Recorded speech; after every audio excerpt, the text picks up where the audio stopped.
રાજ્યસ્થ ફાઉન્ડેશનમાં આપ સૌનું સ્વાગત છે। રાજ્યસ્થ ફાઉન્ડેશનની ઇકોનોમિક સબ્જેક્ટ સિરીઝમાં આજે આપણે વાત કરીશું poverty and inequality in India, એટલે કે ભારતમાં ગરીબી અને અસમાનતા વિશેની ચર્ચા કરવાના છીએ। આ પહેલાં આપણે ઇન્ડિયન ઇકોનોમિક સબ્જેક્ટ સિરીઝની પ્રીવિયસ લેક્ચરની અંદર આપણે ભારતમાં જે બેકારી છે બેરોજગારી જે છે એના વિશેની આપણે વિસ્તૃત ચર્ચા કરી ચૂક્યા છીએ, અને જેની અંદર તમે હજુ સુધી જો એ વિડીયો ન જોયો હોય તો દરેક વિદ્યાર્થીઓ વિડીયોને જોવે અને તેની નોટ્સ પણ બનાવે, જેથી કરીને તમે એનું રિવિઝન પણ કરી શકો। અને વિડીયોને તમે વધારે ને વધારે લાઇક કરો, કમેન્ટ કરો, જેથી કરીને મને પણ એ વસ્તુની જાણ થાય અને રાજ્યસ્થ ફાઉન્ડેશન પણ અમે એ સમજી શકીએ કે ખરેખર અમારી કનેક્ટિવિટી શું છે અને અમારે શું હજુ પણ સુધારની જરૂર છે। માટે જરૂર છે કે વિદ્યાર્થીઓ દ્વારા શું કરવામાં આવે, કમેન્ટ કરવામાં આવે। સાથે જ વધારે લાઇક કરો અને શેર કરો, જેથી કરીને દરેક વિદ્યાર્થી સુધી આ બધા જ વિડીયો આપણા પહોંચી શકે। તો આવો વિસ્તૃત ચર્ચા કરીએ ગરીબી અને અસમાનતા વિશેની। સૌપ્રથમ તો પહેલાં સમજીશું કે ગરીબી, પોવર્ટી આપણે કોને કહીએ છીએ અને શું વસ્તુ એની સાથે સંકળાયેલી છે। સામાન્ય રીતે ગરીબીની વ્યાખ્યા એ સ્થિતિમાં આપવામાં આવે છે કે જેમાં લોકો પોતાની પ્રાથમિક જરૂરિયાતો પૂરી કરવા માટે પણ અસમર્થ હોય। ગરીબીની વ્યાખ્યા અને તેને માપવાની પદ્ધતિ જુદા જુદા દેશમાં અલગ અલગ હોય છે, અને ભારતમાં જ્યારે વાત કરીએ તો ગરીબીની માત્રાને ગરીબી રેખાની નીચે રહેતા લોકોની સંખ્યાના આધાર પર માપવામાં આવે છે। અને આપણે જાણીએ છીએ કે આપણે ગરીબ કોને કહેવા, બેરોજગાર જે વ્યક્તિ છે, બેરોજગાર કઈ રીતે કહી શકાય છે અને વિસ્તૃત વ્યાખ્યા આપણે ઓલરેડી જોઈ ચૂક્યા છીએ કે જેની અંદર કયા આધારે, અઠવાડિયાની આધારે માપવામાં આવે છે, ડેઇલી બેઝિસ પર માપવામાં આવે છે, સામાન્ય વેજીસ પર માપવામાં આવે છે કે ગૌણ વેજીસ પર માપવામાં આવે છે, અને વિસ્તૃત ચર્ચા આપણે પ્રીવિયસ લેક્ચરમાં કરી ચૂક્યા છીએ।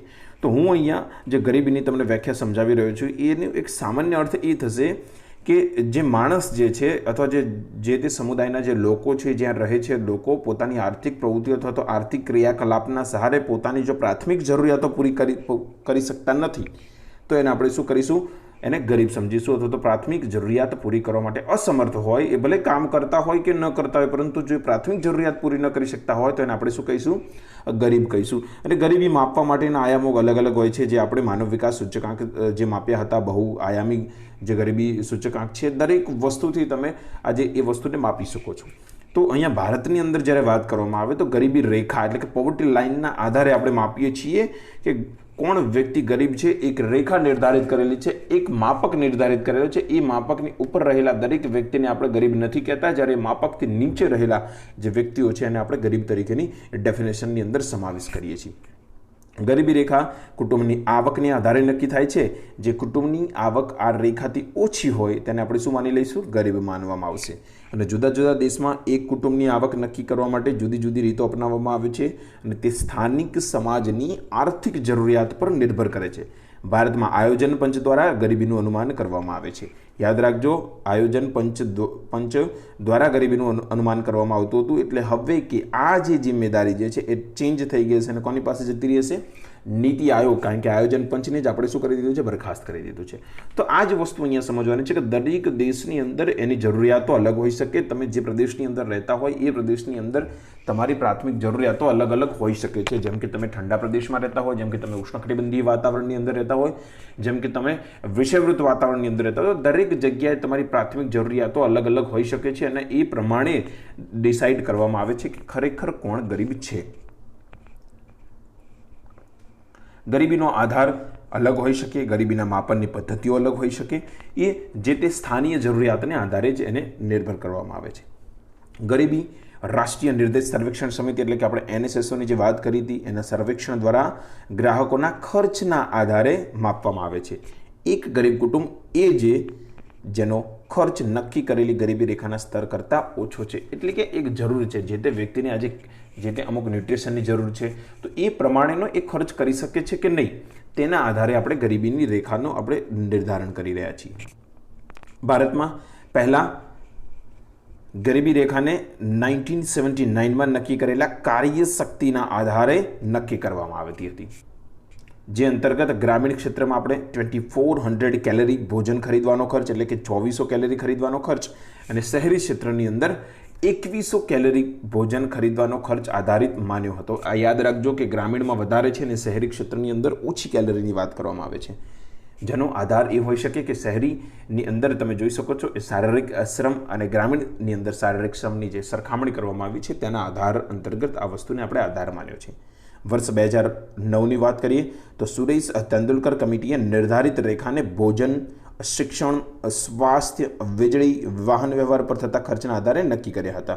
અને એમનું કહેવું એવું હતું કે જ્યારે તમે ગરીબીની વાત કરી રહ્યા છો તો ફક્ત ભોજનને જ સમાવેશ ન કરવામાં આવે, સાથે સાથે એની સાથે અમુક એની પ્રાથમિક જે સેવાઓ છે એનો પણ સમાવેશ થવો જોઈએ કે જે જીવન સ્તર માટે માનવીય પ્રવૃત્તિ અથવા તો માનવીય દશાની અંદર જીવન જીવવા માટે જે જરૂરી છે એ દરેક સુવિધાઓનો પણ આપણે અહીંયા સમાવેશ કરીશું. અને માટે જ આપણે શિક્ષણ, સ્વાસ્થ્ય, વીજળી અને વાહન વ્યવહારનો પણ સમાવેશ કરવામાં આવ્યો.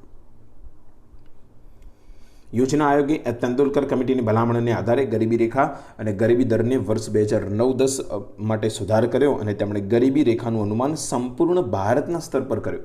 અને સંપૂર્ણ ભારત માટે જે ગરીબી રેખાનું વાત કરી એમણે, જેમાં એમણે ગ્રામીણ ક્ષેત્રમાં પ્રતિ વ્યક્તિ માસિક વપરાશ ખર્ચ એટલે કે જે મંથલી પર કેપિટલ કન્ઝમ્પશન એક્સપેન્ડિચર કે તમારે તમારી પોતાની માટે કેટલો ખર્ચ વાપરવો જોઈએ તો એની માટે એમણે નિર્ધારિત કર્યું કે ₹673 ₹673 ઇન રૂરલ એરિયા. ઓકે, અને શહેરી ક્ષેત્રોની અંદર એમણે ₹860 નિર્ધારિત કર્યા કે જો આટલા પ્રમાણનો જો તમે ખર્ચ કરી શકો છો અને આ પ્રમાણે તમે એક્ઝેક્ટ આંકડો છે 673 અને 860, જો આ તમે ખર્ચ કરી રહ્યા છો પરફેક્ટ આ જ અને આનેથી નીચે કરી રહ્યા છો તો તમે ગરીબી રેખામાં છો, આનેથી ઉપર છો તો તમે ગરીબ કહેવાશો નહીં. તો આ સીમાના આધારે ભારતમાં ગરીબી રેખા હેઠળ રહેનારા લોકોનું પ્રમાણ જે તમે જોઈ શકો છો કે 2004-05માં 37.2% હતું, તે ઘટીને શું થઈ ગયું 29.8% થઈ ગયું. એટલે કે જ્યારે તમે ગરીબી રેખાને ચેન્જ કરી રહ્યા છો ત્યારે એ જ વસ્તુ તમે જાણી શકો છો કે તમે ગરીબી રેખાથી તમને એનો એવું કહી શકાય કે સરકારને લાભ થતો હોય છે. અને પોલિટિકલ એજન્ડા હેઠળ ઘણી બધી સરકાર દ્વારા એવા પણ પગલાં લેવામાં આવે છે કે ગરીબી રેખાના માપનને શું કરી દેવામાં આવે, ઊંચું લઈ જવામાં આવે અને નીચું લઈ જવામાં આવે, જે અંતર્ગત શું કરવામાં આવે છે કે ખરેખર ગરીબી સાપેક્ષ અને નિરપેક્ષ જે ગરીબીની વાત છે, નિરપેક્ષ રીતે ગરીબીમાંથી વ્યક્તિ બહાર આવતો નથી, પરંતુ ફક્ત ગરીબી રેખાની લાઇનથી એ જ્યારે વ્યક્તિ પોતાની આવકથી ઉપર જતો રહે છે તો વ્યક્તિને શું કરવામાં આવે છે, ગરીબીમાંથી બહાર કાઢી નાખવામાં આવે છે. તો ગરીબીની ડેફિનેશનમાંથી બહાર કાઢી લેવામાં આવે છે અને જે સામાન્ય ગરીબ વ્યક્તિને મળતા લાભોથી એ વ્યક્તિ શું થઈ જાય છે, વંચિત થઈ જાય છે. અને આપણે એ પણ જોઈ શકીએ છીએ કે 1993-94થી લઈ અને 2004-05ની સરખામણીમાં 2004-05થી લઈ અને 9-10ની જે વાત કરીએ છીએ એ સમયગાળા અંતર લગભગ 2 ગણી ગરીબીનો શું થયો છે, ઘટાડો થયો છે, જે આપણને અહીંયા જોવા મળી રહ્યું છે. કે આ જ સંજોગો બતાવી રહ્યા છે કે જ્યારે તમે ગરીબી રેખાની ડેફિનેશનની અંદર જ્યારે ચેન્જીસ કરવાના છો, જ્યારે તમે ડેફિનેશનની અંદર ચેન્જીસ કરશો એટલે કે તમને એ વસ્તુ જોવા મળશે કે કયા આધારે તમે ચેન્જીસ કરી રહ્યા છો અને કઈ તમે ડેફિનેશન બનાવી રહ્યા છો. એ ડેફિનેશન એવી હોવી જોઈએ કે સમાજનો એ જે તબક્કો જે ખરેખર ગરીબ છે એનો એની અંદર સમાવેશ થવો જોઈએ. અને આપણે જોઈ શકીએ છીએ કે અહીંયા તમે સ્ક્રીન પર જોઈ રહ્યા છો કે 2005-06 અને 2015 સરખામણીના રિલેટિવની અંદર કે કેટલી ગરીબીનો ઘટાડો થયો, કયા રાજ્યની અંદર કેટલી ગરીબીનો ઘટાડો થયો એ તમને બતાવી રહ્યા છે. તમને જે રેડ દેખાઈ રહ્યા છે 0 થી 5% ગરીબીનો ઘટાડો કરી ચૂક્યા છે. એટલે કે MP છે, બિહાર છે અને તમે જોઈ શકો છો ઝારખંડ, આ દરેક જગ્યા ઉપર તમે જોઈ શકો છો કે ગરીબીની અંદર 3.8% અને 4.8% જેટલો ઘટાડો થયો છે. જ્યારે આપણે હવે વાત કરીશું જે ઓરેન્જ કલર જે તમને દેખાઈ રહ્યો છે, જમ્મુ કાશ્મીર છે, રાજસ્થાન છે, ગુજરાત જે છે, યુપી છે, મહારાષ્ટ્ર છે, ત્યારબાદ કર્ણાટક છે, છત્તીસગઢ છે, ઓકે, ઓડિશા છે, પશ્ચિમ બંગાળ છે અને પૂર્વોત્તર ભારતના ઘણા બધા રાજ્યોનો સમાવેશ થાય છે. તો આ બધા જ રાજ્યોની અંદર 5 થી 10% ઘટાડો છે. એમાં ગુજરાતમાં તમે જોઈ શકો છો કે 5.7% જેટલો ઘટાડો 2005-06થી લઈ અને 15-16 સુધીના સમયગાળા દરમિયાન જોવા મળ્યો. અને આ જ વસ્તુ જ્યારે રિલેટિવલી આપણે જોવા જઈશું કે ગ્રામીણ વિસ્તાર, શહેરી વિસ્તારની અંદર તમને શું જોવા મળે છે, તો જ્યારે આપણે આઝાદીના સમયગાળાથી લઈ અને ત્યારબાદ 1991ના જે આર્થિક સુધારા કર્યા ત્યારની પરિસ્થિતિ જોઈએ તો ગ્રામીણ વિસ્તારની અંદર 50.1% જેટલા ગરીબ વ્યક્તિઓ હતા, જ્યારે એની સરખામણીએ શહેરી વિસ્તારની અંદર ફક્ત 31% જેટલા લોકો હતા. 2004-05માં આપણે વાત કરીએ તો 2004-05માં 37.2%થી ઘટી અને 2009-10માં 29.9% સુધીની આપણે અહીંયા ઘટાડો તમને જોવા મળશે. અને એ કુલ જે સંખ્યા જે છે એની અંદર તમને જોવા મળી રહી છે. જ્યારે ગ્રામીણ વિસ્તારની વાત કરીએ તો 41%થી લઈ અને 8% જેટલો એની અંદર આપણને ઉછાળ જોવા મળ્યો હતો, જ્યારે 25.7% જેટલી શહેરી આપણને અહીંયા ગરીબી જોવા મળી રહી છે. અહીંયા તમે જોઈ શકો છો ગ્રામીણ જે 2004-5 દરમિયાન 4.1% છે, અહીંયા પ્રિન્ટિંગ મિસ્ટેક છે, એના કારણે તમે થોડું ધ્યાન આપજો. જ્યારે વાત કરીએ 2009-10ના સમયગાળા દરમિયાનની, તો 2009-10ના સમયગાળા સુધી આવતા સુધીમાં ગ્રામીણ ગરીબી જે છે એ 33% જેટલી છે, અને સાથે જે શહેરી ગરીબી છે એ 20.9% જેટલી ગરીબી શહેરી વિસ્તારની અંદર તમને 2009-10ની અંદર જોવા મળશે. અને 9-10થી લઈ અને આપણે જ્યારે 16-17 સુધી પહોંચ્યા છીએ, 15-16 સુધી, અને અત્યારે જે આંકડાઓ જે છે એ જ્યારે ડિક્લેર કરવામાં આવશે ત્યારે એની વિસ્તૃત ચર્ચા આપણે કરીશું. પરંતુ અહીંયા આપણને વસ્તુ દેખાઈ રહ્યું છે કે જે 1991ના અરસાની અંદર ટોટલ ગરીબી જે આપણે કહીએ કે 45% જેટલી હતી એ લગભગ 29% જેટલી થઈ જવા પામી છે. એટલે કે આપણે એવું કહી શકીએ કે 60% જેટલો ગરીબી હજુ સુધી વિદ્યમાન છે એ અરસાની અંદરથી. વાત કરીએ અત્યારે વર્તમાન ગરીબી કઈ જગ્યાએ કેટલી છે, કેટલા પર્સન્ટેજના આધારે તમે જોવા જઈ શકો છો, તો અહીંયા તમે જોઈ શકો છો કે જે તમે એક્સ્ટ્રીમલી ગ્રીન કલર તમે જોઈ રહ્યા છો 0 થી 10% બતાવી રહ્યો છે. ત્યારબાદ જે થોડો લાઇટ ગ્રીન થઈ રહ્યો છે 10 થી 20% બતાવી રહ્યો છે.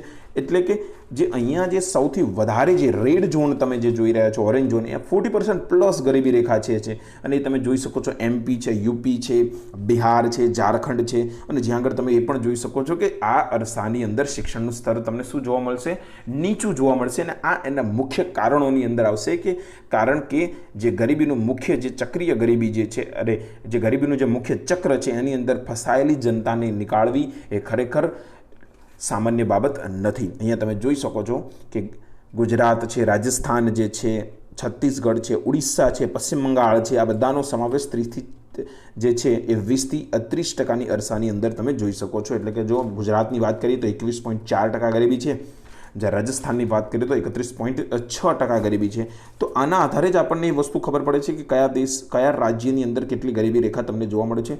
અને તમે એ પણ જોઈ શકો છો કે એ વસ્તુ માટેના જે પોઈન્ટો જે છે એના આધાર જે છે એની સામે વસ્તી માથાદીઠ આવક દરેક વસ્તુ માયને રાખે છે. અને દરેક વસ્તુ માયને રાખવાના કારણે તમે જોઈ શકો છો કે કેરળની અંદર ફક્ત 1.1% ગરીબી તમને જોવા મળે છે. તો આ જ વસ્તુ એ બતાવી રહી છે કે જે જગ્યાએ શિક્ષણનું સ્તર સારું છે, જે જગ્યાએ ક્ષેત્ર, ભૂમિગત ક્ષેત્રની સરખામણીએ વસ્તીની સંખ્યા ઓછી છે, તો આ બધી જ વસ્તુઓ તમને ગરીબી રેખાથી બહાર લાવવા માટે જરૂરી છે. અને ગરીબીના માપન માટે પણ આ આંકડાઓ જરૂરી સાબિત થતા હોય છે. અને તમે જોઈ શકો છો કે જ્યારે જે તે ક્ષેત્રની અંદર શિક્ષણનું સ્તર નીચું હશે એટલે કે એ લોકો રોજગારની પ્રાપ્તિ કરી શકશે નહીં. અને જ્યારે તમે રોજગારની પ્રાપ્તિ નહીં કરી શકો, તમારી પાસે આવક નહીં આવે, તમારી પાસે આવક નહીં હોય, તો તમે તમારી નિર્ધારિત જે ખર્ચ, તમારી પ્રાથમિક જરૂરિયાતો સંતોષવા માટેનો ખર્ચ છે એ તમે નહીં કરી શકો. અને પરિણામે તમે શેમાં એન્ટર થશો? ગરીબીની અંદર પ્રવેશ કરશો. અને ગરીબીની અંદર પ્રવેશ કરતાની સાથે શું થશે કે ગરીબી વધતી જાય છે, ગરીબી વધતી જાય છે એટલે જે તે ક્ષેત્રની અંદર અસમાનતામાં પણ શું થતું જાય છે? દિવસે ને દિવસે વધારો થતો જાય છે. કારણ કે જે વ્યક્તિ ગરીબીમાં સંપડાય છે એ વ્યક્તિ ગરીબીનો ધીરે ધીરે શું થતો જાય છે? એ જે ગરીબીના ચક્રની અંદર ફસાતો જાય છે. ઉધાર લેવું, ઉધાર પૈસા લેવા, અને પરિણામે શું થાય છે? પછી પોતાની પાસે રહેલી રોજગારનો કોઈ સોર્સ છે નહીં એટલે એક સમયે એ અસમાનતાની અંદર પ્રવેશ કરશે, કુપોષણનો ભોગ બનશે અને છેલ્લે ભૂખમરીનો પણ શિકાર બને છે. અને એવું કહી શકીએ કે સમાજની અંદર એક એવો તબક્કાનું નિર્માણ થાય છે કે જે ખરેખર અસમાનતાની અંદર ઉત્તરોત્તર વધારો જ કરતા રહે છે. તો આ બધી જ વસ્તુ જે સ્ટ્રક્ચરલ રિફોર્મની જરૂર છે, શૈક્ષણિક સ્તરની જરૂર છે, શૈક્ષણિક જે માળખાગત સુવિધાઓ છે એમાં સુધારની જરૂર છે, તો જ તમે ગરીબી રેખાની અંદરથી બહાર નીકળી શકશો અથવા ગરીબીમાંથી બહાર નીકળી શકવાના છીએ. અને આ સંભાવનાઓ જે રહેલી છે એ ખરેખર ભારતની અંદર સ્ટ્રક્ચરલ રિફોર્મ માંગી રહી છે અને જે સમયાંતરે થવા પણ જરૂરી છે. હવે આપણે વાત કરીશું મુખ્ય રીતે કે ગરીબીના મુખ્ય કારણો કયા છે. કયા ગરીબીના કારણો છે કે જેના કારણે ભારતની અંદર વિસ્તૃત રૂપે ગરીબી જોવા મળે છે. જેમાં મુખ્ય કારણ આપીએ આપણે, પહેલું છે એ ગરીબીનું દુષ્ચક્ર. તો ગરીબીનું દુષ્ચક્ર શું છે? જેમ કહેવામાં આવે છે કે એક દેશ ગરીબ છે કેમ કે તે ગરીબ છે. આ વિચાર રેગ્નાર નર્ક્સ દ્વારા આપવામાં આવ્યો હતો, એ પણ ધ્યાન આપજો, જેમણે ગરીબીના દુષ્ચક્રની સમસ્યાને ઉજાગર કરી અને બચતનો નીચો દર રોકાણની સીમાને ઘટાડે છે. યાદ રાખજો, બચતનો નીચો દર એ રોકાણની સીમાને ઘટાડે છે અને રોકાણનો નીચો દર એ ઓછી આવક પેદા કરે છે. અને આ રીતે ગરીબીનું ચક્ર અનિશ્ચિત સમય સુધી શું કરશે? ચાલ્યા જ કરશે. અને એક સીધી જ વસ્તુ છે, કારણ કે 1929ની અંદર જ્યારે વૈશ્વિક ધોરણે મંદી આવી ત્યારે વિશ્વના અર્થશાસ્ત્રીઓએ એક જ વસ્તુ કીધી હતી કે મંદી એક એવી વસ્તુ છે કે મંદીનો સૌથી મોટો ઇલાજ જ એ છે કે તમે વિશ્વની અંદર મંદીને આવવા જ ના દો, કારણ કે જ્યારે મંદી એન્ટર થાય છે સેમ કન્ડિશન ગરીબીની છે કે ગરીબીનો મુખ્ય ઇલાજ એ જ છે કે સૌપ્રથમ તો ગરીબીને સૌથી વધારે દેશની અંદર એન્ટર જ ના થવા દો, કારણ કે અહીંયા એક વસ્તુ છે કે જે દેશ ગરીબ છે, કારણ કે ગરીબ છે જ, અને ગરીબીનો મુખ્ય વસ્તુ એ રહેશે કે તમે બચત નહીં કરી શકો, બચત નહીં કરી શકો તો એ તમારી બચતને તમે મૂડીની અંદર કન્વર્ટ નહીં કરી શકો. આપણે ઓલરેડી પાછલા લેક્ચરની અંદર પ્રીવિયસ 1-2 લેક્ચરની અંદર આપણે આની ચર્ચા કરી ચૂક્યા છીએ. જો તમે મૂડીનું નિર્માણ નથી કરી શકતા તો તમે બિઝનેસ એક્સપાન્શન નહીં કરી શકો, બિઝનેસ નિર્માણ નહીં કરી શકો તો રોજગાર નિર્માણ નહીં થાય, અને જ્યારે તમારી પાસે રોજગાર નથી તો તમારી પાસે આવક નથી, અને આવક નથી તો તમે પાછા ગરીબ છો. એટલે આ એક આખું ચક્ર જે સંડોવાયેલું છે, આ ચક્રની અંદરથી બહાર નીકળવું બહુ મોટી વસ્તુ છે, અને એ નીકળવા માટે ખરેખર બહુ જ મોટા સ્ટ્રક્ચરલ મૂડીગત રિફોર્મની જરૂર હોય છે. વાત કરીએ બીજું મુખ્ય કારણ, નીચી કુદરતી સંશોધન ક્ષમતા. એક કુટુંબ ગરીબ હોય છે જો તેના અધિકારમાં આવક મેળવી આપનાર સંપત્તિઓ જેવી કે જમીન, મૂડી, વિવિધ સ્તરના કૌશલ્યનો શ્રમ મળી અને ગરીબી રેખાથી વધુ આવક મેળવી શકે નહીં. અને ગરીબીઓ પાસે મુખ્યત્વે બિનકુશળ શ્રમ હોય છે અને તેના વેતનથી આવકનું ઊંચું સ્તર મળતું નથી. સીધી જ વસ્તુ છે, તમારી પાસે કુદરતી ક્ષમતા જો હોય અને જો તમારી પાસે કુદરતી સંસાધનો જો અવેલેબલ હોય, જમીન વગેરે, તો તમે ગરીબી સુધી પહોંચવાના જ નથી. ભલે તમારી પાસે અકુશળ મજૂર ક્ષમ હોય, પરંતુ તમે ગરીબ છો એટલે કે પહેલી વસ્તુ તમારી જોડે કુદરતી સંશોધન ક્ષમતા પણ નહીં હોય, અને બીજી વસ્તુ કે તમારી પાસે કુશળ શ્રમ પણ નહીં હોય, એટલે કે તમારી પાસે આવકના કોઈ સ્ત્રોત ઊભા થવાના જ નથી, અને માટે તમે ગરીબ જ રહેવાના છો, ગરીબીમાંથી બહાર આવી શકવાના નથી. ત્રીજું મુખ્ય કારણ છે આવક અને મિલકતની વહેંચણીમાં અસમાનતા જે જળવાઈ રહેલી છે ભારતની અંદર. આવક અને મિલકતની વહેંચણી પણ આવકના સ્તરને નક્કી કરે છે. આર્થિક અસમાનતા ભારતમાં ગરીબીનું મુખ્ય કારણ છે. એનો અર્થ એ છે કે વૃદ્ધના લાભનું કેન્દ્રીકરણ થઈ ગયું છે, અને નીચી જે વૃદ્ધિ જે છે એ વૃદ્ધિના લાભનું શું થઈ ગયું છે, કેન્દ્રીકરણ થઈ ગયું છે, અને નીચી આવકના જૂથમાં સુધાર નથી થયો, પરિણામે રૂપે તે વિકાસના લાભથી વંચિત રહી ગયા છે. અહીંયા સીધી જ વસ્તુ છે કે દેશની અંદર આર્થિક વૃદ્ધિ થઈ છે, તો આર્થિક વૃદ્ધિનો લાભ જે દરેક વ્યક્તિને મળવો જોઈએ એ દરેક વ્યક્તિને મળ્યો નથી, અને દરેક વ્યક્તિને નહીં મળવાનું કારણ શું છે કે આજે પણ દેશની અંદર તમે જોઈ શકો છો કે જે ટોચના 10% જે છે એ સંપત્તિનો લગભગ એવું કહી શકાય કે 93 થી 94% સંપત્તિનો ભાગ પોતાની પાસે લઈને બેઠા છે, જ્યારે કે 90% જે પબ્લિક જે છે એ 7% સંપત્તિની અંદર વલખા મારી રહી છે. એટલે કે આ જે ઇનઇક્વાલિટી જે છે, અસમાનતા, તમે જે સંપત્તિની અસમાનતા છે, આવકની અસમાનતા જે છે એ મુખ્ય રૂપે ગરીબીના કારણોની અંદર આધારભૂત કારણ છે. અને જ્યાં સુધી દેશની અંદર અસમાનતા સમાનતામાં કન્વર્ટ નહીં થાય ત્યાં સુધી તમે ગરીબીના મૂળ સુધી તમે પહોંચી શકવાના નથી, અથવા તો ગરીબીની તમે ખરેખર એવું કહી શકાય કે પ્રોપર તમે એનો નિકાલ પણ નહીં કરી શકો. સામાજિક સેવાઓ સુધી પહોંચવાનો અભાવ જે છે, તો સામાજિક સેવાઓ સુધી જે પહોંચવાનો અભાવ જે છે આપણો, એ સામાજિક સેવાઓ સુધી આવક અને મિલકતની વહેંચણી પર આવકના સ્તરની જ્યારે વાત કરી તો હવે આપણે એ પણ સમજીએ કે સામાજિક સેવાઓ જેવી કે સ્વાસ્થ્ય, શિક્ષણ સુધી સામાન્ય વ્યક્તિ પહોંચી શકતો નથી, અને ભૌતિક અને માનવીય સાધન સંપત્તિની વહેંચણીમાં અસમાનતાના મુશ્કેલીમાં વધારો કરે છે. ગરીબ વ્યક્તિઓ સેવાઓનો યોગ્ય લાભ બહુ જ ઓછો મેળવી શકે છે, અને આ થવાનું અંશતઃ કારણ એ છે કે સરકારના સેવાઓ પહોંચાડવા માટે યોગ્ય રોકાણ નથી કરતી, અને સીમિત જે છે સંસાધનો જે છે એનો લાભ મુખ્યત્વે બિનગરીબ કુટુંબોને જ પ્રાપ્ત થાય છે. આ ઉપરાંત ઘણા અન્ય કારણોની પણ આપણે વાત કરીએ કે જેમાં ગરીબો સુધી આ સેવાઓ પહોંચતી નથી, જેમ કે આ સેવાઓ ઉપલબ્ધ છે તેની સૂચનાઓનો અભાવ છે, ઉપર સુધી પહોંચનો અભાવ છે, જ્ઞાનનો અભાવ છે, અને સાર્વજનિક કાર્યાલયની અંદર વ્યાપ્ત ભ્રષ્ટાચાર છે. તો આ બધા જ કારણો છે કે તમે જે ગરીબ જે વ્યક્તિઓ છે એ સામાજિક સેવાઓ સુધી પહોંચી શકતા નથી. આપણે જાણીએ છીએ કે આ સરકાર દ્વારા કેટલી બધી યોજનાઓ બહાર પાડવામાં આવે છે. નો ડાઉટ અત્યારે તો ભારતની અંદર જે ડિજિટલ બેનિફિટ ટ્રાન્સફર જે છે ડીબીટી સિસ્ટમ દ્વારા, તો આજે દરેક વ્યક્તિના ખાતાની અંદર 500 રૂપિયા, 2,000 રૂપિયા જે આવી રહ્યા છે, તો દરેક વસ્તુનો લાભ અત્યારે તો ગરીબ સુધી પહોંચી રહ્યો છે. પણ અત્યાર સુધીની જે પરિસ્થિતિઓ હતી એનું પણ આપણે અહીંયા વર્ણન કરવાનું છે, ને અત્યારે પણ હજુ પણ ઘણી બધી ખામીઓ જે છે એ હજુ પણ આપણે દૂર કરવાની જરૂર છે, કે જેના કારણે ખરેખર ગરીબના લાભ જે છે એ ગરીબ સુધી પહોંચવા જોઈએ. સંસ્થાકીય ધિરાણ મેળવવામાં મુશ્કેલીનો જે અનુભવ થઈ રહ્યો છે.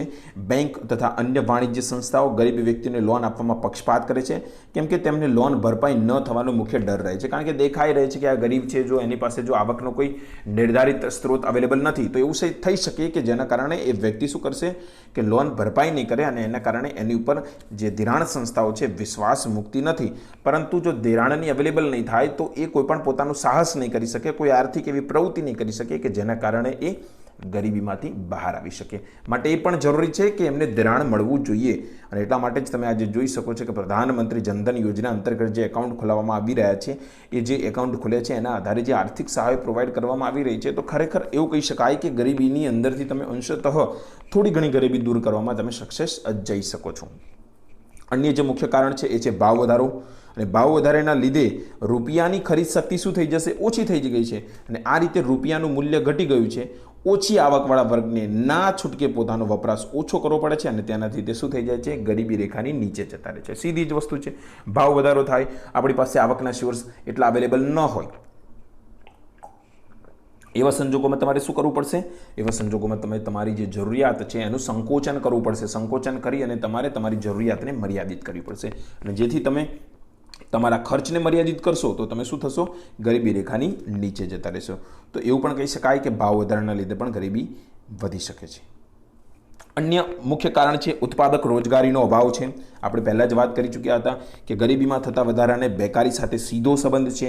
વર્તમાન રોજગારી ગરીબીને કારણે યોગ્ય રહેણીકરણીને મંજૂરી નથી આપતી. ઉત્પાદક રોજગારીનો અભાવ મુખ્યત્વે માળખાકીય સુવિધાઓ, રોકાણ, લોન, ટેકનોલોજી, બજારની સહાયતા વગેરેને કારણે છે અને અત્યારના માળખામાં લાભકારક રોજગારીની તકનો પણ અભાવ છે. અને આપણે પહેલાં જ વાત કરી હતી કે બિઝનેસમેન જે ધંધાકારી જે વ્યક્તિ છે બિઝનેસ ઇમ્પ્રૂવ કરવા માંગે છે, એક્સપાન્શન કરવામાં નથી માંગતો, એવા સમયની અંદર રોજગારી ક્રિએટ થવાનો કોઈ સંભાવના જ નથી. જો જ્યાં સુધી એ બિઝનેસ એક્સપાન્શન નહીં કરે, પોતાનું અલગ યુનિટ નહીં સ્થાપે, ત્યાં સુધી પોસિબલ જ નથી કે વસ્તુ તમે શું કરી શકો? સ્થાપના કરી શકો. તીવ્ર વસ્તી વધારો જે થઈ રહ્યો છે એ પણ મુખ્ય કારણ છે કે જેમાં વસ્તીમાં ઝડપી થતો વધારાનો અર્થ એ છે કે માથાદીઠ આવકમાં ધીમો વધારો, વળી તેના કારણે કાચી ગૃહ પેદાશ જે છે આપણી જીડીપી જે છે એમાં પણ ઘટાડો થાય છે અને તેના કારણે રહેણીકરણીના સ્થળમાં ધીમો સુધારો થાય છે. નો ડાઉટ ભારતની અંદર આર્થિક વૃદ્ધિ થઈ રહી છે, પરંતુ જે એટલા માટે જેવું કહેવાય છે કે વસ્તી વધારો એ અંધારી રાતનો શત્રુ છે. શા માટે એવું કહેવામાં આવે છે? જેનું મુખ્ય કારણ જે છે કારણ કે વસ્તી વધતી જાય છે, માથાદીઠ આવક વધે છે, પરંતુ જે વધેલી વસ્તીના કારણે તમે જે રાષ્ટ્રીય આવકની અંદર વધારો થાય છે, જીડીપીની અંદર વધારો થાય છે, આર્થિક વૃદ્ધિ થાય છે, પરંતુ માથાદીઠ આવકની અંદર જે વધારો થવો જોઈએ થઈ શકતો નથી કારણ કે માથા જ વધતા જાય છે, વસ્તી જ વધતી જાય છે, આવકનો વધારો જે છે એ પોતે ખાઈ જાય છે. ખેતીમાં નીચી ઉત્પાદન ક્ષમતા જે રહેલી છે, ખેતરો નાના અને ટુકડામાં વહેંચાયેલા હોવાથી મૂડીની અછત, ખેતીની જૂની જે પદ્ધતિઓ જે છે, તમારી પ્રણાલીગત ખેતી જે શિક્ષણનો અભાવ છે, આના કારણે તમે શું કરો છો? ખેતીના જે સંસાધન છે, જે કુદરતી સંસાધન છે એનો મહત્તમ ઉપયોગ તમે કરી શકતા નથી અને તમે જ્યારે મહત્તમ ઉપયોગ કરી નથી શકતા તો તમે ગરીબીની અંદરથી બહાર નીકળવાની તમારી આશાઓ જે છે એની ઉપર શું થઈ જાય છે? પાણી ફરી જાય છે. આજે તમે જુઓ કે નાના નાના ખેતરોની અંદર ઉત્પાદન ક્ષમતા ઓછી હોય છે, નોલેજના અભાવને કારણે તમે રોગ વિશે જાણકારી નથી મેળવી શકતા અને આ બધાના કારણે તમે ગરીબીમાંથી બહાર પણ નથી આવી શકતા. આ સિવાય અન્ય પણ કારણો છે જેમ કે શિક્ષણ છે, જાતિ પ્રથા છે, સામાજિક પ્રથા છે. શિક્ષણ સામાજિક પરિવર્તનનું એક સાધન છે.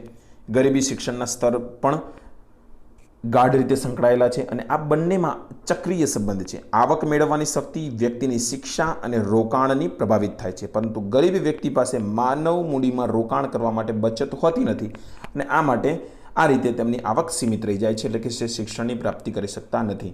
જાતિ પ્રથા સાથે જોડાયેલી જે અમુક કારણો છે કે ભારતમાં જાતિ પ્રથા ગ્રામીણ ગરીબી માટે હંમેશા જવાબદાર રહી છે.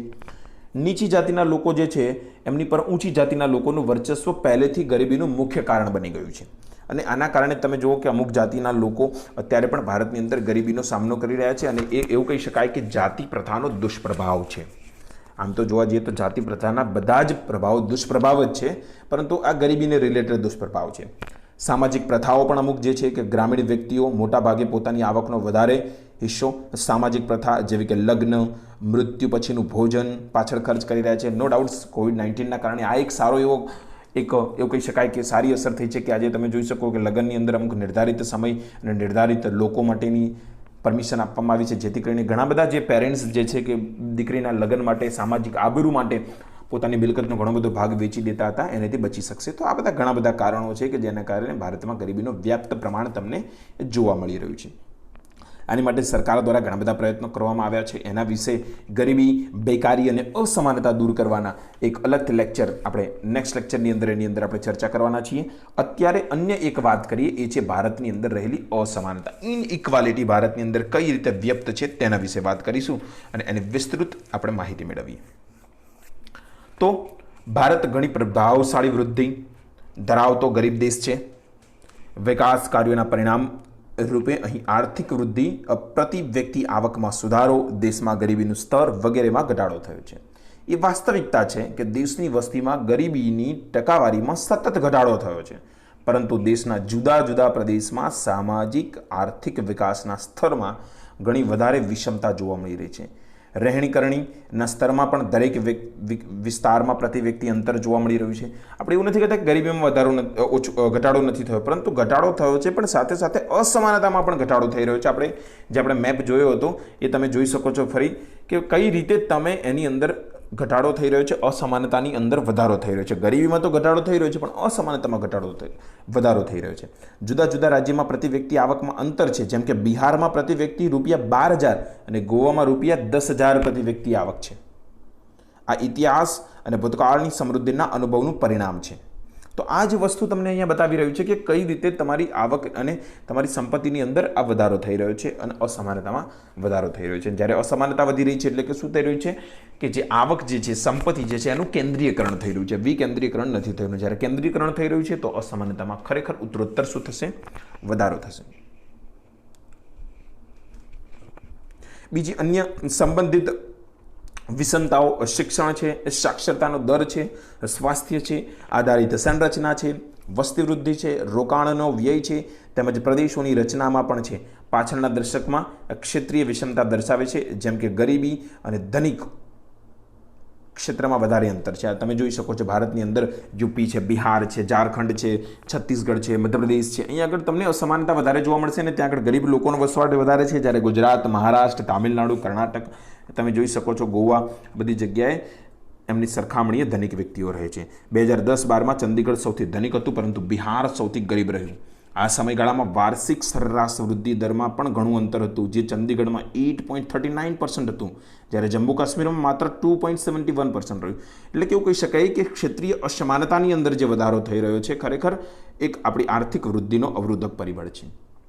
આ ઉપરાંત આ દશકમાં ઉપરના 4 સૌથી ધનિક ક્ષેત્ર ગોવા છે, ચંદીગઢ છે, દિલ્હી તથા પોંડિચેરીમાં પ્રતિ ટકાની કાચી રાજ્ય ગૃહ પેદાશ જે આપણે GDP જે કહીએ છીએ બીજા ક્ષેત્રો કરતાં તીવ્ર ઝડપી વધારો જોવા મળે. પરંતુ આપણે એક વસ્તુ પહેલાં જ વાત કરી, જ્યારે તમારો વધારો થઈ રહ્યો છે ત્યારે તમારી અસમાનતામાં વધારો થઈ રહ્યો છે. એનું મુખ્ય કારણ છે કે તમારી અંદર રહેલી જે ક્ષેત્રીય અસમાનતા જે છે એની અંદર તમે સુધાર નથી કરી રહ્યા. અને ખરેખર અસમાનતામાં વધારો થવામાં તમે જોઈ શકો છો, મેં પહેલાં જ તમને કીધું કે તમારી પાસે કેવા આંકડા અવેલેબલ છે કે 90% આપણે એપ્રોક્સિમેટલી આપણે 93% સંપત્તિનું જે કેન્દ્રીકરણ છે 10% લઈને બેઠું છે, અને 7%ની આપણે વાત કરીએ 90% પોપ્યુલેશનની વચ્ચે વહેંચાયેલું છે. તો જો આ જે અસમાનતા જે છે એ જ્યાં સુધી દૂર નહીં થાય ત્યાં સુધી કોઈ જ વસ્તુ પોસિબલ નથી.